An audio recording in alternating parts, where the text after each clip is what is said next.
All right, folks, welcome to another Wednesday lesson here. I'm working with some different camera angles here and trying some things out with cameras. So hopefully it all works okay. If you're in the chat, let me know if you can hear me. First of all, can you hear me? Can you hear me?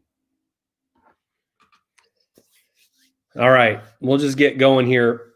Today, we're going to be solving some quadratic equations that have no b term. And you'll find this to be very similar to just solving equations. The only difference is that we're using squared terms instead of just one variable to the power of 1. You know, instead of x plus 2 equals 3, it's x squared plus 2 equals 3. So I don't think this will take as long as maybe the last couple have.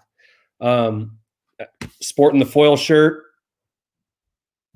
Last week was solving by factoring, and that honestly is a tough lesson. Normally we'd spend a couple days on it, maybe 3 if necessary. But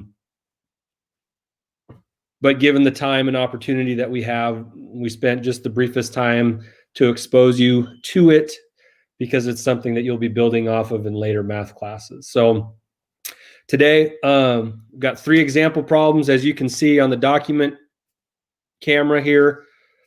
And once I give you those 3, then I'm going to give you 10 problems to work with. And again, these are solving quadratic equations where there is no b term. So a squared would be 1. If we were putting everything on one side of the equal sign, b would be 0, and c in this case for the first example would be a -9 because we'd have to move it over. But anyway, since there's no b term, if this were just x equals 9, that would be the answer. Okay, but since it's x squared, we have to solve for x. And again, that follows the same solving any equation pattern, and that's undoing the order of operations. You'd undo any addition and subtraction first, any multiplication and division second, any exponents next, which this would be an exponent, and then whatever's in parentheses last. So how do you undo a square? All right.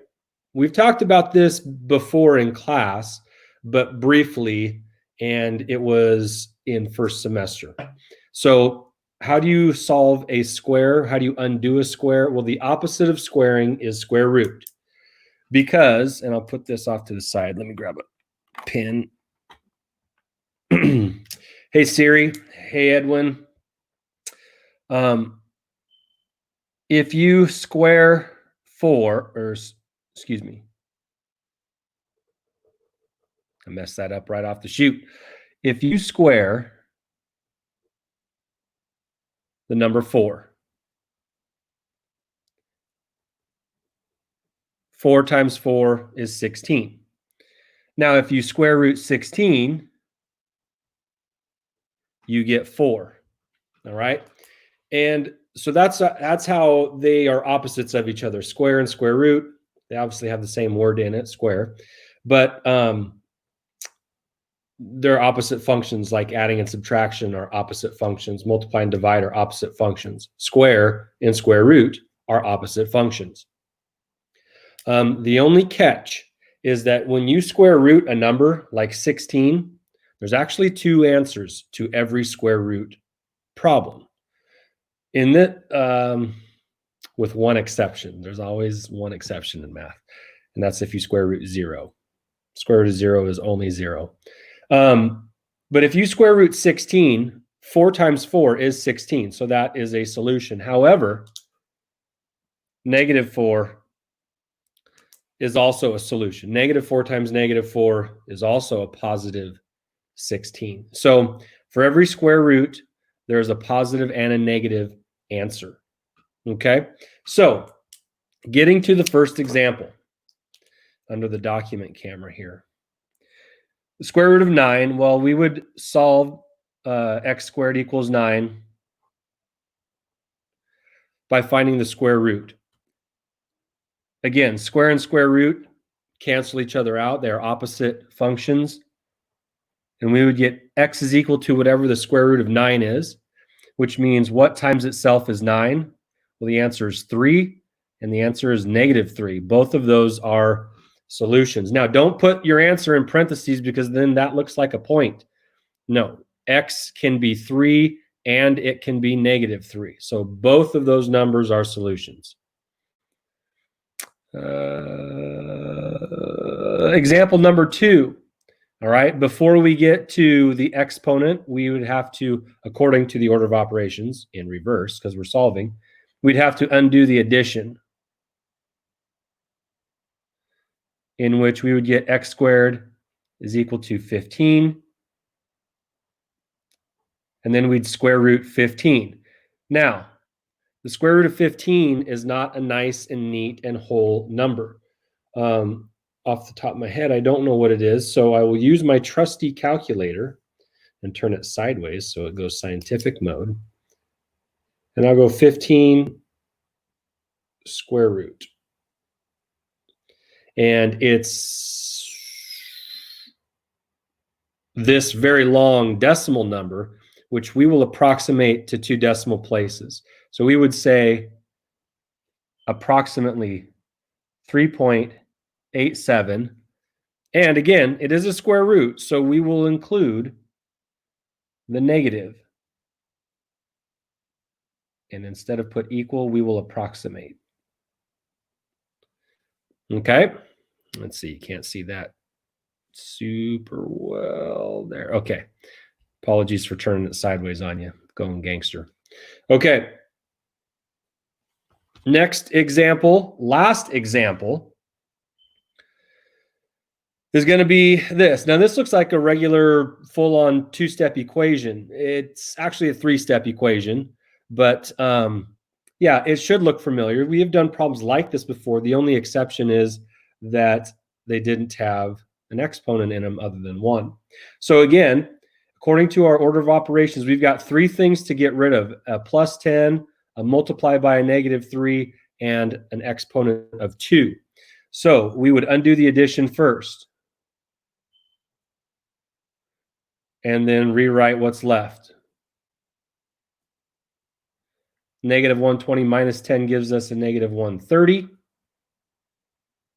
All right. So between the multiply and the exponent, the multiplication has to go second. So we would divide to undo multiplication. -3 divided by -3 is 1, or just an x squared.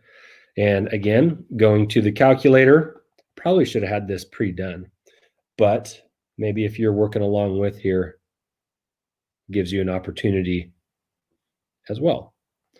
Okay, negative divided by a negative is a positive, and 130 divided by 3 is 43.3 repeating, 43 1/3. Now our last step is going to be, see if I can move this up just a bit, is to undo the squaring by square rooting. And this is going to give us some decimal answers. So we're approximating, we're getting very, very close. And the square root of 43.3 repeating ends up being about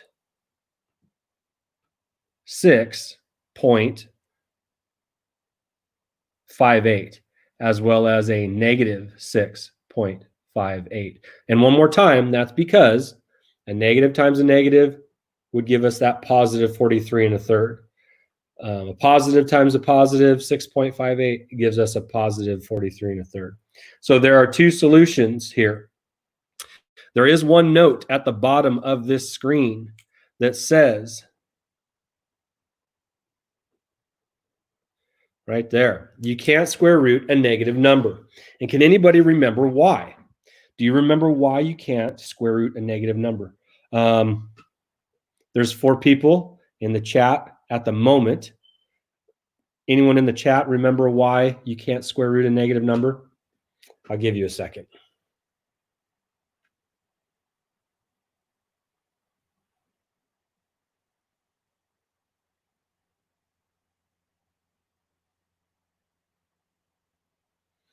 Remember, there's about a 4 or 5 second delay from when you hit enter to the moment that we can see it on the screen up here. So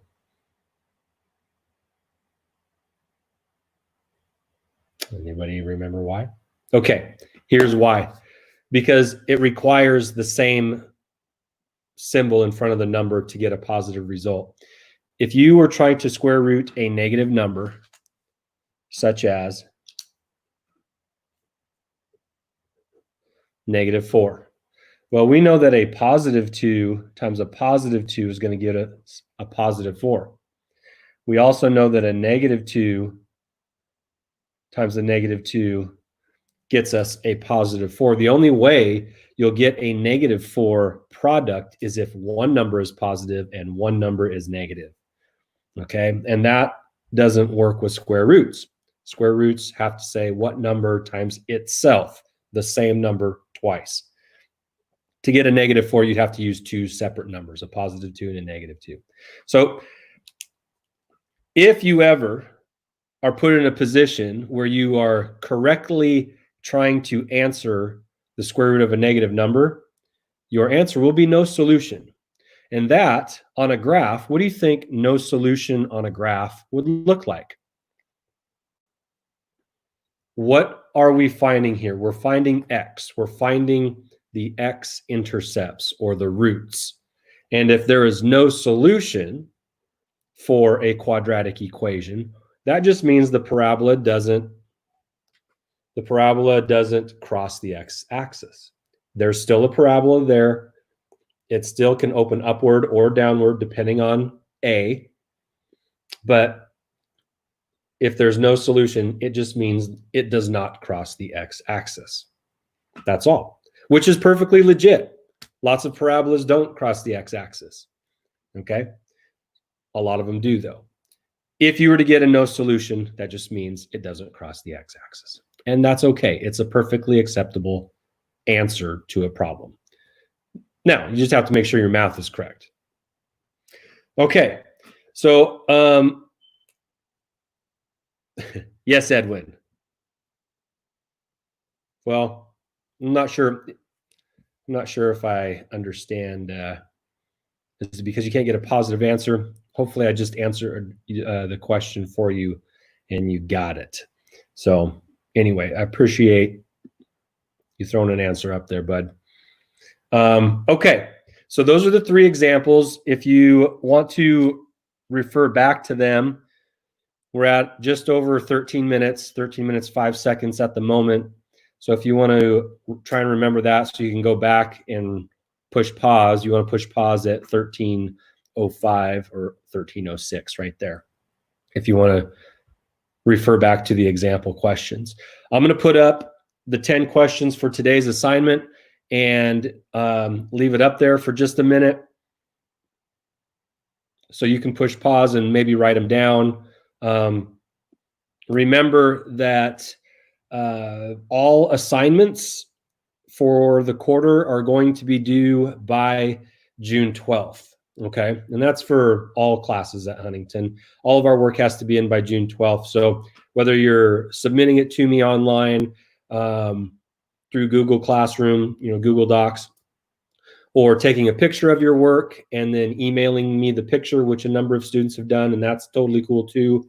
Or if you're dropping off at Huntington, whichever of those three ways you are choosing to submit your work, those would be awesome. Just make sure all of this work is done, by June 12th. All right. Okay, so I'm going to put up the 10 questions. Remember, this is just solving equations that have an exponent. So a little bit familiar plus a little new, perhaps. I'm going the wrong way. All right. Remember, roots are x-intercepts.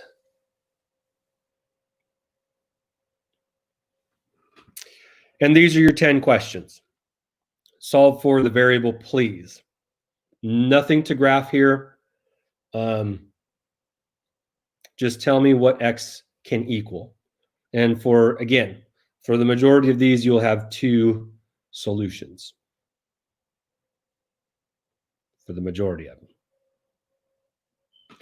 All right, guys. 15-minute lesson there. That's pretty good. Might be a personal best for me here. Hope you're well. Stay safe, stay active, and get that work done to me as soon as you can. All right. Thanks, guys. End broadcast.